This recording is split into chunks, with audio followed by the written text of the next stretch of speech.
VHS Dialog is fundraising by selling these pins that we recently designed that say trans love on the front in the color scheme of a trans flag. And it's an awesome way to increase trans representation at VHS and to show your pride. So if you're interested, I don't know, email us, DM us through Instagram. We've got a lot of social media, so you can probably find a way. All right, now on to the question. Like the price of the...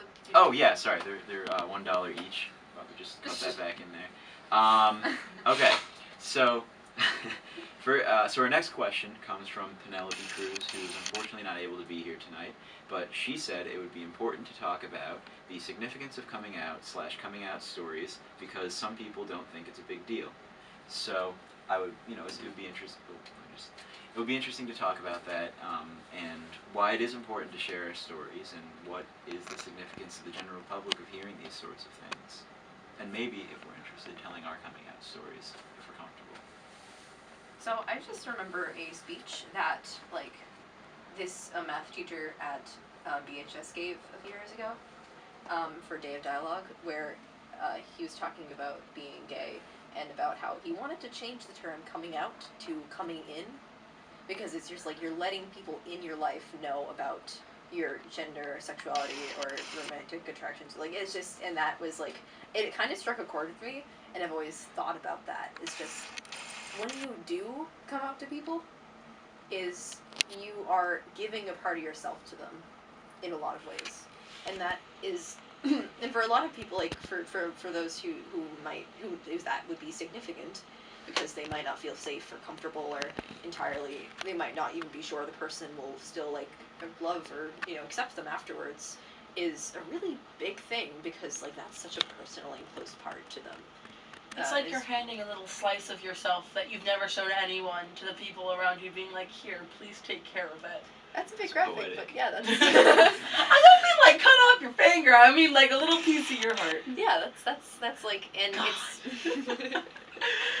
yeah, and that's, for me, coming out is significant to people. It's to me, I'm very kind of open about it. I don't try to hide the fact that I'm bisexual. I mention it and I make jokes about it, but it's every single time I meet a new person, it's always will I still be safe with this person if I do this? Because I'm remembering from, I took an SAT camp, last summer or something, and I was talking with one of the people there, and as we were walking home, we had turned to the refugee crisis, and it turns out she's a Republican who was, if she could vote, she would vote for Trump, and that was a huge. Sorry, that was sarcastic. Please don't doubt me. Context, I just dabbed, ironically. Ironically. But Sorry, yeah, so that, and that made me I was oh, okay, I'm not gonna talk about that around, because that was immediately made me feel very unsafe in that area, so I didn't know how to respond to that afterwards. And we are very lucky in a way that we live in such an accepting community that I often don't have to think about, ooh, will I be safe with this person? Because even if in a different circumstance I'd be oh, I might not tell them, we live in a community that they would be looked down upon for looking down upon me if I shared my identity with them. But not look down upon, but more be don't do that, that's not cool, we all accept that person here, please don't make them feel unaccepted. And Brookline is a wonderful place when it comes to acceptance, especially around the high schoolers. And as Paria said, I'm very open about my sexuality. I've never really hidden it. I've never tried to actively be oh, hey, I'm straight, yo, heterosexuality. But, it's just, I didn't scream to the heavens, oh, cool, I'm bisexual, now you know. But I was just I'll make jokes about it. I'll actively be oh, she's really pretty. And just kind of go on with my life. And if someone asks me, I'll answer truthfully. I wasn't being oh, no, I'm straight. Yeah. It's just, I'm open with it. I had never felt the need to not be open about my sexuality, which is something that makes Brookline hugely unique and a wonderful place to grow up in, which I'm done. I have no idea where I was going with that. Yeah, no, I completely agree. Brookline is a fantastic place, and I think, I've come out twice, and both times, well, no, really the second time, maybe it was 3 times. I don't know. It's hard to. Okay, It's a lot of closets. Yeah, there are several. It's like Narnia. There are several doors. To put it. I actually love the front of the Narnia series. So Nice. That's pretty great. I've never actually seen it though, but. Did you just dabble saying you never seen Nerd? So basically, I came out 3 times. I came out in Chicago, but I think I've been over that like way too many times. That's if you want to hear about that, it's in my other podcast. Yeah, I love Chicago. It's in the podcast called NTLGBT, which is when I came out in Chicago.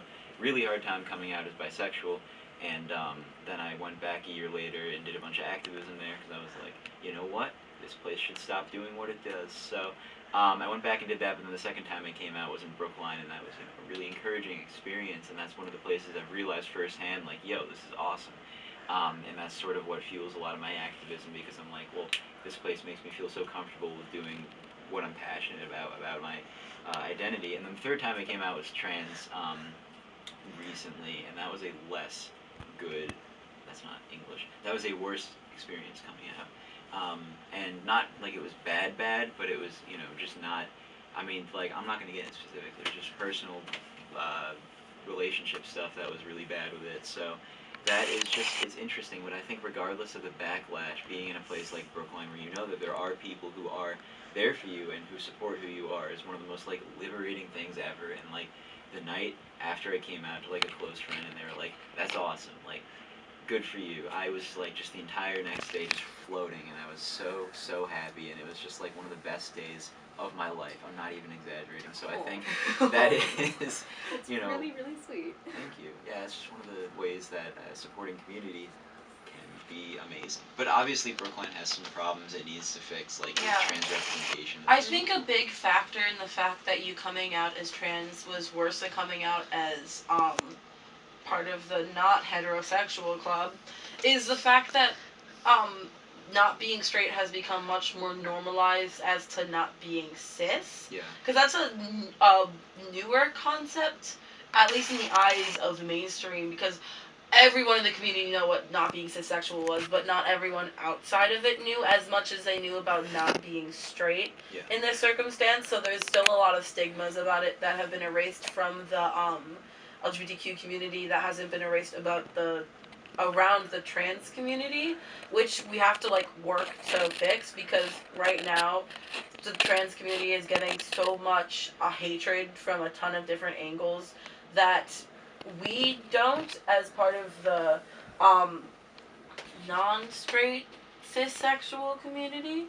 There's a lot more stigma against it that have been erased. As I don't know how to say LGBTQ without having the T in there. I don't know how to describe it. Like, not straight. How would you say that? No, I mean, I was just pointing out that you said cissexual, and I was like, you mean again? Yeah, because you did that before. You did that twice. When you were outside. You know what? I'm really tired. It's all good. It's all good. But we know what you mean. Sure. I mean, I think there's just on the note of trans representation, it's hard to give concrete examples of this because it's one of those things that's just a more of a societal issue than like, oh, VHS doesn't have this or this.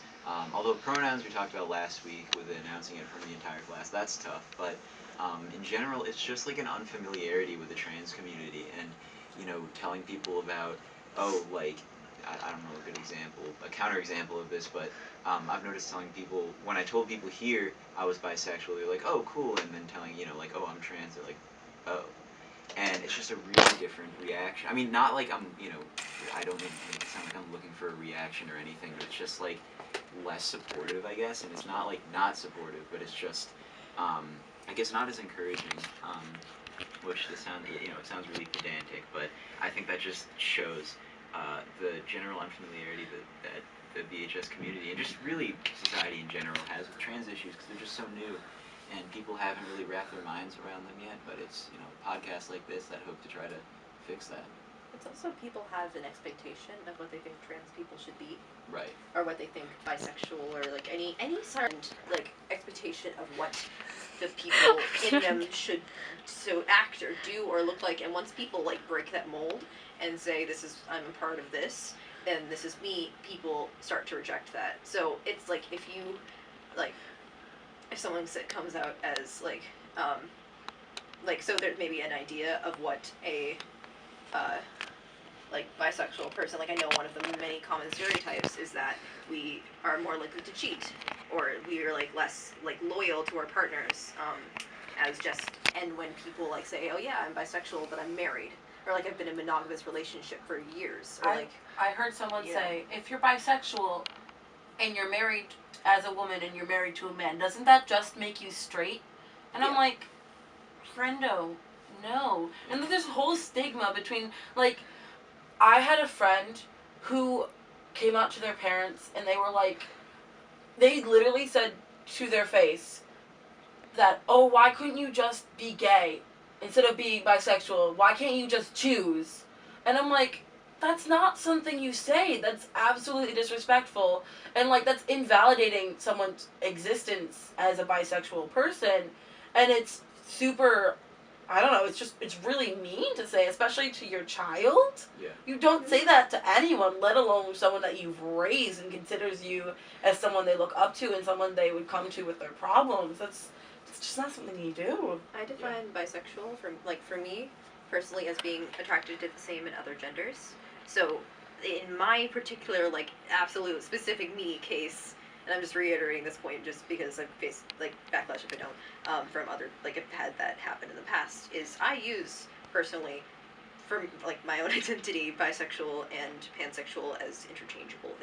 I'm still attracted to non-binary people, and it doesn't just mean male or female, but I'm more comfortable with the word bisexual, so I use that. But me being in a relationship with a person who identifies as male or a person who identifies as female or non-binary doesn't discount the fact that their attraction to other genders still exist, and it doesn't go away. It doesn't disappear after being in a monogamous relationship. It just means you've now committed to this one person, and being attracted to more than one person doesn't mean that you can't be non-monogamous. It just literally means the attraction is there. So that's, I think, what a lot of people don't understand, is that your relationship does not define your sexuality. Your sexuality defines your sexuality, and you define your sexuality. So it's just it frustrates me, but it also, if people don't know, they're going to say stupid stuff that are really harmful and offensive, and the best thing to do in that scenario is just say hey, that's harmful and offensive. Don't say just educating people on these problems is just the best way to go around it, because the more education, the less of these microaggressions happen, and then it just leads to a happier and safer community. Very true. And I think that's about 15 minutes. That was a great way to